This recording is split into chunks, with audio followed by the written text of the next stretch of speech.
Bismillahirrahmanirrahim.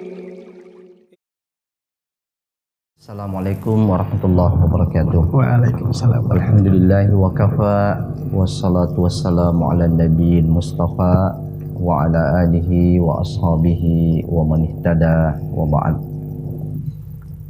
Topik ini memang sangat penting kita bahas dan kita diskusikan pada malam hari ini sebagai pelengkap atau juga sebagai perimbangan terhadap pembahasan kita yang lalu. Jadi bukan hanya suami yang memiliki beberapa kekeliruan terhadap istri yang harus kita luruskan, tapi juga sebagai manusia biasa yang tadi sudah disebutkan, al-insanu mahallul khata'i wan nisyan. Manusia itu adalah tempatnya lupa dan salah. Maka sebagai manusia biasa, istri juga memiliki beberapa kekeliruan, kesalahan terhadap suami. Topik ini penting kita bahas oleh karena misi keluarga muslim adalah membangun rumah tangga yang sakinah, mawaddah, warahmah. Rumah tangga yang sakinah, mawaddah, warahmah inilah yang merupakan cikal bakal lahirnya generasi-generasi terbaik dari umat ini. Keluarga yang sakinah, mawaddah, warahmah inilah yang merupakan cikal bakal lahirnya putra-putri yang soleh dan solehah. Bahkan tidak mustahil umat ini nanti masih akan menyaksikan dan menikmati orang-orang terbaik dari generasi ini. Dan itu memungkinkan ketika keluarga itu adalah keluarga yang sakinah. Dan salah satu di antara pilar penting membangun keluarga sakinah adalah bagaimana meminimalisir. Mungkin menghilangkan itu adalah hal yang mustahil karena fitrah manusia lupa, salah, lalai. Tetapi paling tidak di dalam keluarga ini kita meminimalisir kekeliruan dan kesalahan-kesalahan itu. So, kekeliruan dan kesalahan inilah yang menjadi pemicu terjadinya keretakan, terjadinya konflik di dalam rumah tangga. Dan ada juga tipologi pasangan yang sangat sensitif dengan kesalahan, sangat sensitif dengan kekeliruan, yang malah juga terkadang ada pasangan yang lebih terkesan dengan kesalahan dibandingkan dengan kebaikan-kebaikan. Mungkin kebaikannya ada 10, kesalahannya 1, itu yang terus teringat dan itu yang sering diungkit-ungkit. Sehingga semestinya kebaikan yang banyak itu yang harus lebih diingat, itu yang harus lebih dikenang dibandingkan dengan kesalahan. Karena itu kita mengangkat topik ini untuk kita meminimalisir, dengan meminimalisir kesalahan-kesalahan yang terjadi dalam pasangan suami istri. Maka kita harapkan dari sana akan terbangun keluarga yang kuat, dari sana akan terbangun keluarga yang kondusif, untuk merasakan bagaimana surganya dunia. Dan saya kira ketika surga dunia ini kita bisa dapatkan dengan dasar-dasar ilmu syar'i, maka itu nanti akan berlanjut menjadi surganya akhirat kelak. Saya kira ini yang urgensi daripada pentingnya kita mengangkat topik tema ini. memang Ustadz kalau bicara soal kekeliruan, memang ini sangat sensitif buat sebahagian orang. Tetapi lagi-lagi kalau dibiarkan saja, tentu akan lebih parah. Nah, ibarat penyakit kan biasanya kan lebih mudah mendeteksi, mengobati penyakit tersebut apabila sudah jelas bentuk penyakitnya, sudah didiagnosa, dan begitu pun kekeliruan. Kalau kita sudah tahu bentuk kekeliruan kita, tentu sudah lebih cepat untuk mengatasinya. Kira-kira mungkin untuk mengobati rasa penasaran kita semua, Ustaz, apa aja nih kekeliruan istri terhadap suami? Iya, jadi saya ingin adil. Pada pertemuan yang lalu kita mengangkat 8 kesalahan, 8 kekeliruan suami terhadap istri, agar tidak terkesan kita ini berat sebelah, apalagi Allah Subhanahu wa taala mentakdirkan kita ini sebagai laki-laki, sebagai seorang suami. Ya, maka saya coba ingin menggali juga 8 8 kesalahan atau kekeliruan seorang istri terhadap suami. Yang pertama, istri memposisikan diri sebagai pimpinan dalam rumah tangga. Ini kenapa kita katakan ini adalah kekeliruan, ini adalah kesalahan, sebab Allah Subhanahu wa taala berfirman, A'udzubillahi minasyaitonirrajim, ar-rijalu qawwamuna 'alan nisa. Kaum suami itu adalah pemimpin terhadap istri-istrinya. Karena itu bagaimanapun kedudukan seorang istri, bagaimanapun tingginya status seorang istri dibandingkan dengan suaminya, dia memiliki mungkin ketinggian status di bidang pendidikan, mungkin di sisi ekonomi, sosial, politik, dan yang lainnya. Mungkin boleh jadi dia adalah pemimpin publik, pemimpin perusahaan, Tetapi kalau dia masuk di dalam satu organisasi yang bernama keluarga ini, dia tetap berada pada posisi orang yang dipimpin, Dia tetap berada pada posisi ibarat makmum di dalam salat berjamaah. Dengan kata lain, bagaimanapun rendahnya kedudukan dan status seorang suami, maka dia adalah rijal di dalam atau kawam di dalam rumah tangga. Nah, karena itu ketika seorang istri memposisikan diri, apakah sengaja atau tidak sengaja, dia memposisikan diri terbalik, justru dia yang menjadi pemimpin di dalam rumah tangga, maka ini adalah kesalahan yang besar. Ini adalah kekeliruan yang sangat fatal, sebab Allah Subhanahu wa taala telah menetapkan suami-suami itu adalah pemimpin terhadap istri-istrinya. Nah, ada beberapa indikator yang kita bisa angkat di sini.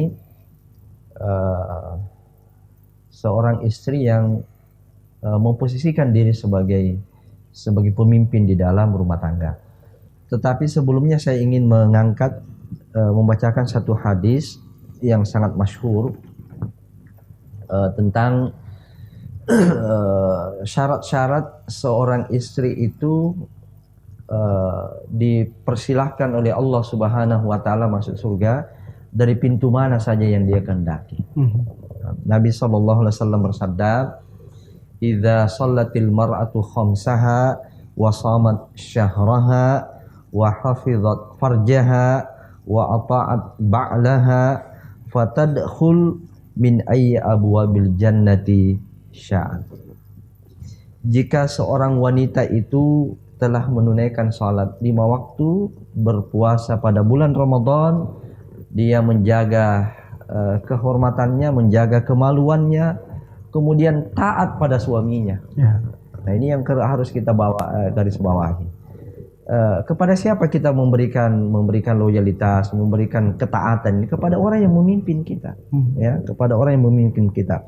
Nah, apabila seorang istri memiliki sifat-sifat tadi, dia sholat 5 waktu, dia berpuasa pada bulan Ramadan, dia menjaga kehormatannya, dan dia taat pada suaminya, maka Rasulullah SAW mengatakan, fatadkhul min ayyi abwabil jannati sya'at.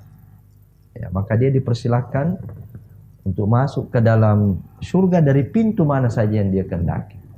Ya, pintu-pintu surga itu banyak, ya, dan tidak semua orang yang masuk surga bisa memasuki pintu-pintu itu. Ya, tetapi bagi seorang wanita, katakanlah ini wanita yang soleha, istri yang soleha, maka dia bisa masuk ke dalam pintu mana saja yang dia kehendaki dari surga itu. Salah satu syarat diantaranya adalah taat pada suaminya. Ya. Ada beberapa indikator seorang istri itu dikatakan memposisikan diri sebagai pemimpin dan menjadikan suaminya itu sebagai orang yang dipimpin. Ya. Kata kuncinya adalah nusyuz. Ya, nusyuz itu artinya seorang istri yang membangkang terhadap suaminya, seorang istri yang tidak taat, tidak loyal terhadap suaminya.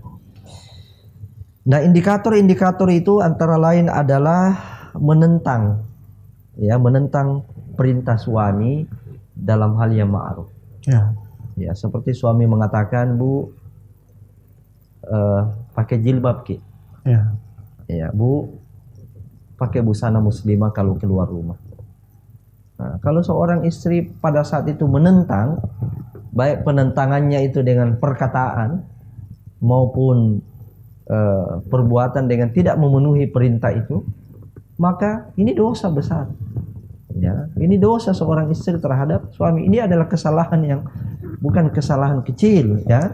Ini kesalahan yang sangat fatal, apalagi perintah seorang suami itu adalah perintah ya ma'ruf.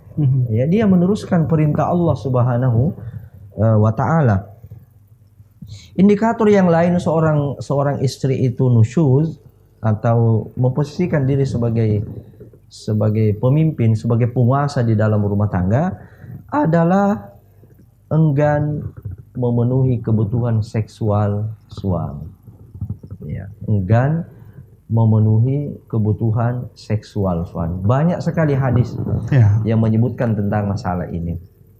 Ya, ada hadis yang menyebutkan Allah dan malaikat melaknat seorang istri yang diajak oleh suaminya pada malam hari, lalu kemudian tanpa ada uzur dia menolak ajakan suami, maka dia dilaknat oleh Allah Subhanahu wa taala dan malaikat sampai waktu subuh. Ya. Kemudian ada juga hadis yang menyebutkan sekiranya seorang suami itu membutuhkan kebutuhan seksual pada seorang istrinya di atas pelana unta, maka dia harus melayani suaminya itu ketika dia membutuhkan. Ya, sebab inilah salah satu di antara maksud tujuan pernikahan, yaitu untuk menjaga kehormatan, ya, menjaga kehormatan kita.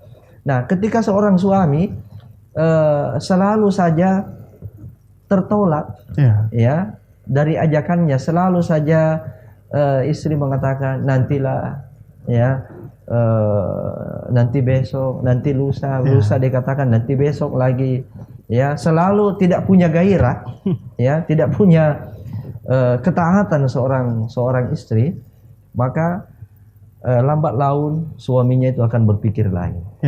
Akan berpikir lain, memangnya kau saja wanita. Ya, akhirnya inilah yang menjadi awal terjadinya konflik dalam rumah tangga. Dan ini adalah hal yang realitas dalam kehidupan kita. Ya. Karena seorang istri mungkin ya terlalu sibuk keluar rumah, capek pulang, ya, sudah tidak memperhatikan salah satu di antara kewajibannya. Tentu lain masalah kalau dia dalam keadaan udzur, tapi udzur itu jangan kita yang membuat udzurnya. Jangan kita yang capek lah, jangan kita yang membuat capek itu, ya. Nah, ini Jangankan seorang istri, seorang suami saja, ya, seorang suami yang bijak, seorang suami yang soleh, seorang suami yang mulia, ketika dia pulang mencari nafkah, di mana memang ia adalah merupakan kewajibannya, itu hendaknya sedapat mungkin dia mencari waktu-waktu tertentu untuk dia beristirahat, memulihkan fisiknya, memulihkan staminanya sebelum dia sampai ke rumah. Sebab kebutuhan seorang istri, kebutuhan seksual itu adalah hal yang asasi dari setiap manusia ini. Ya, bukan hanya suami yang butuh, istri juga butuh. Hanya mungkin bedanya sang istri itu terkadang sifat malunya lebih tinggi. Tapi seorang suami itu tahu feeling, seorang istri bahwa dia butuh. Dia butuh terhadap suaminya. Ya, maka bagaimana seorang suami bisa melayani istrinya kalau dia dalam keadaan capek? Maka hendaknya suami itu juga mencoba mencari-cari waktu untuk dia beristirahat. Ya, bukan tentu lamanya istirahat, kualitas, bukan kuantitasnya tapi kualitasnya. Ada orang yang beristirahat hanya dalam waktu 15 menit, tapi itu adalah istirahat yang berkualitas. Nah, ini bisa memulihkan staminanya untuk melakukan kembali aktivitas. Ini termasuk diantara indikator-indikator seorang istri yang menjadi pemimpin di dalam rumah tangga. Yang lainnya adalah lalai melayani suami. Ya, bagaimanapun ya, seorang suami itu sekalipun dia mampu mengambil sendiri makanan, ya, mampu mencuci sendiri mungkin pakaiannya, tapi agak lain lah. Ya, agak lain lah seorang suami itu kalau yang melayani suami itu adalah istrinya sendiri. Ya. Nah, agak lain lah kalau yang menyetrikakan pakaian dari seorang suami itu adalah istrinya sendiri. Ya. Tidak malukah kita ini sebagai seorang istri kalau pembantu kita perempuan di rumah yang menyetrikakan pakaian suami kita, termasuk pakaian dalamnya, lebih aktif melayani suami ya? Iya. Jadi ya, wa na'udzubillahi min dzalik. Ini ya sengaja kita angkat sebagai satu hal yang realitas, dan ini semua bisa menjadi pemicu terjadinya konflik dalam rumah tangga karena memang kita melakukan kekeliruan. Ya. Istri yang mubazir, yang boros, menghambur-hamburkan harta, menghambur-hamburkan uang. Ya, mohon maaf, terlalu banyak arisannya. Ya. Belum selesai ini, ada lagi arisan ini. Arisan itu kan sebenarnya adalah menyimpan, mengutang, ya, membayar, mengutang, bayar utang. Ya, jadi menyimpan, kemudian juga ketika kita mengambil lebih dahulu ya kita jadi piutang, kita mengutang. Ya. Jadi saya tidak mengatakan ini tidak boleh, tetapi kita ini menghambur-hamburkan uang, memanfaatkan dana suami kita ini ya pada hal-hal yang kita tidak mampu, pada hal-hal yang di sana sebenarnya ada kebutuhan yang primer yang harus dipenuhi. Ini adalah bagian daripada sifat boros, dan ini juga adalah bagian daripada sikap kesewenang-wenangan kita terhadap suami. Termasuk menyakiti suami dengan tutur kata yang buruk, ya, mencela, menyebarkan rahasia-rahasia atau aib suami. Ada juga seorang istri yang punya kebiasaan karena suaminya ya tidak menjadi katakanlah lelaki betul di atas tempat tidur, dia ceritakan. Ketika ada arisan, ketika ada pengajian malah dia ceritakan, suami saya itu gini. Pokoknya satu kali aja sudah. Ini penyimpangan ya. Ini adalah kesalahan yang sangat yang sangat besar ya, yang harus disadari oleh pihak atau kaum istri. Yang kedua, keluar rumah atau meninggalkan rumah. Ya, lebih daripada itu, seorang istri melakukan safar, melakukan perjalanan, meninggalkan bukan hanya meninggalkan rumah, tapi meninggalkan negerinya, meninggalkan tempat tinggalnya, itu tanpa seizin suami atau tanpa ditemani oleh muhrim.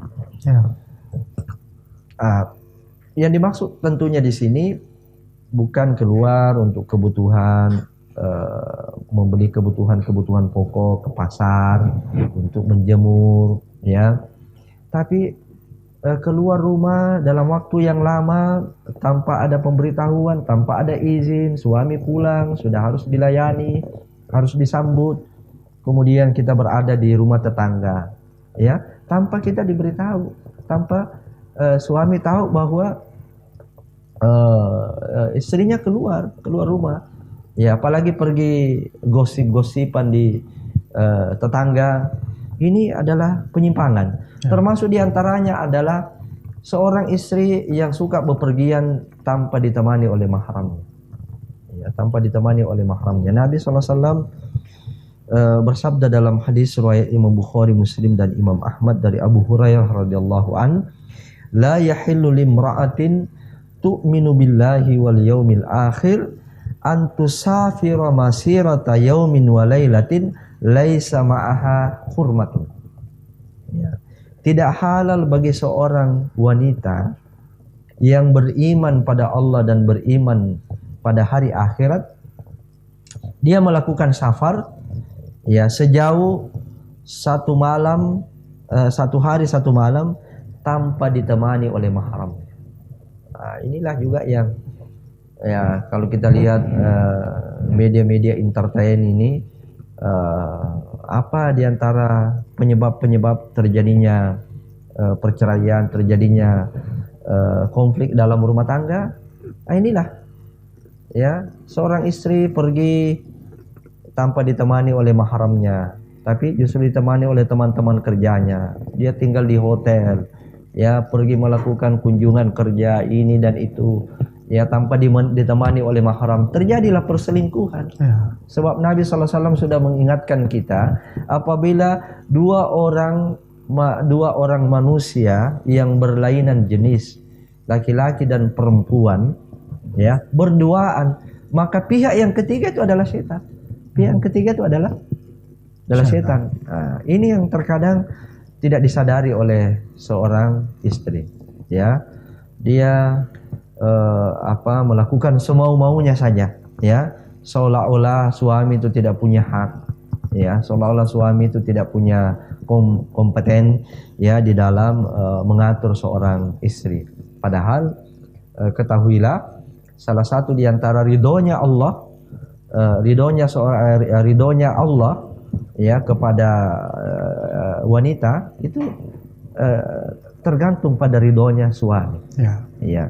Jadi ya, beda misalnya dengan ini hampir sama dengan anak, ya, posisi anak terhadap orang tua. Ridhonya seorang anak itu adalah ridhonya Allah terletak pada ridhonya kedua orang tua. Ini ridhonya seorang istri itu terletak pada ridho suami. Murkanya Allah itu terletak pada murkanya suami. Yang ketiga, ini selalu berpikir, jadi seorang istri selalu berpikir untuk keluar rumah, ya, selalu berpikir untuk melakukan aktivitas di luar rumah, ya. Ada orang mengatakan, wah, itu istrinya bapak itu istri super. Istri suka pergi, ya, jarang di rumah, ya. Nah, jadi ini jelas satu kesalahan kalau kita kaitkan dengan penjelasan di poin kedua tadi, ya. Terkadang seorang istri yang selalu pikirannya hanya di luar rumah saja, untuk keluar rumah saja, itu kebanyakan di antara mereka itu keluar tanpa izin suami. Ya. Padahal Allah Subhanahu wa taala telah mengingatkan kita, Allah telah mengingatkan kepada istri-istri para nabi, ya, kemudian kepada seluruh istri, wa qarna fi buyutikunna wa la tabarrujna tabarrujal jahiliyatil ula.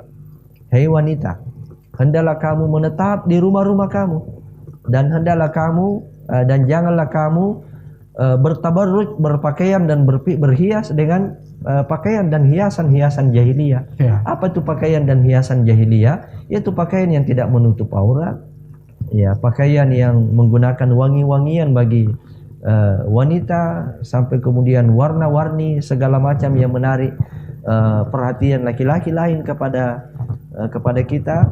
Ya, dan yang aneh juga kalau ada seorang suami yang ridho dengan hal yang seperti ini.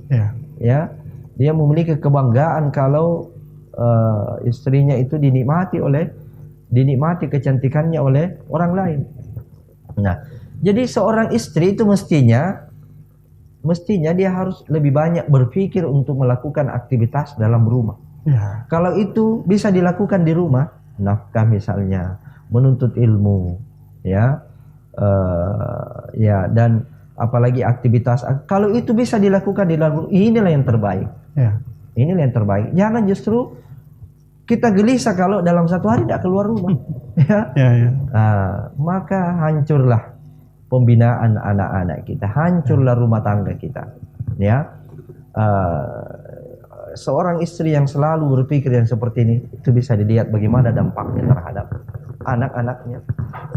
Ya, bagaimana dampaknya terhadap keharmonisan rumah tangga itu.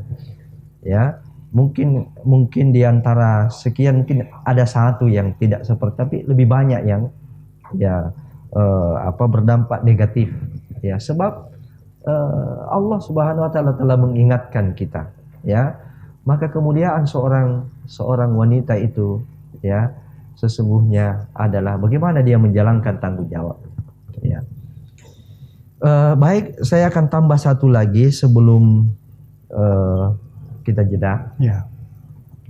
Menerima tamu laki-laki yang tidak disukai oleh suami. Nah, ini juga satu kebiasaan buruk daripada seorang istri ketika suaminya keluar mencari nafkah, kemudian datang laki-laki, apakah itu temannya, teman sekolahnya dulu, apakah itu tetangganya, lalu kemudian dia terima dengan seenaknya. Ya, jadi pada dasarnya seorang istri tidak boleh menerima tamu laki-laki di rumah kalau dia tidak ada mahramnya. Tidak boleh. Ya, haram hukumnya seorang istri, ya, menerima orang asing di rumahnya, tamu laki-laki, ya, yang dia tidak ada mahramnya, ya, yang menemani dia. Ya. Apalagi kalau kemudian yang masuk ke dalam rumah itu adalah orang yang tidak disukai oleh suaminya. Ya, baik itu ya perempuan apalagi laki-laki. Nah, inilah yang terkadang menimbulkan, kalau seorang suami cemburu, itu adalah hal yang positif. Ya. Seorang suami yang pencemburu itu masih lebih baik daripada seorang suami yang terlalu percaya dengan istrinya. Ya. Nah, kenapa? Karena kecemburuan itu masih itu tanda bahwa dia masih memiliki ghirah, ya, dia masih memiliki sifat malu, ya, dia masih memiliki rasa tanggung jawab memiliki istrinya. Saya kira ini 4 dulu yang dapat kita jelaskan pada kesempatan ini. Baik. Ya.